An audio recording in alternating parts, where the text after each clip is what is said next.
বিএনপির শত সহস্র নেতাকর্মীর প্রত্যাশা তাদের নেতাকে বাংলাদেশে প্রত্যাবর্তন করানো। বিএনপির ভারপ্রাপ্ত চেয়ারম্যান তারেক রহমান যথাসময়ে দেশে ফিরবেন বলে জানিয়েছেন দলের আইন বিষয়ক সম্পাদক ব্যারিস্টার কায়সার কামাল। শনিবার ঢাকার একটি অনুষ্ঠানে তিনি এই তথ্য জানান। বলেছি, জনাব তারেক রহমান সাহেব এই গত 15 বছর ফ্যাসিস্ট রেজিমের এগেনস্টে বাংলাদেশের সবচেয়ে জনপ্রিয় এবং সর্ববৃহৎ রাজনৈতিক দলের নেতৃত্ব দিয়েছেন। কায়সার কামাল বলেন, তারেক রহমান আইন ও আদালতের প্রতি শ্রদ্ধাশীল। তার বিরুদ্ধে থাকা মামলাগুলো আইনিভাবেই মোকাবেলা করা হবে। দেশের আইন ও বিচার ব্যবস্থার প্রতি তার অগাধ আস্থা রয়েছে। তাই সব আইনি প্রক্রিয়া শেষে যথাসময়ে তিনি দেশে ফিরবেন।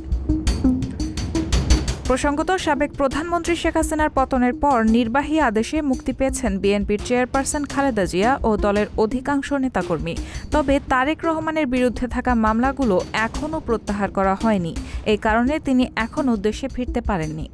রায়হানা মুন, সবার কথা।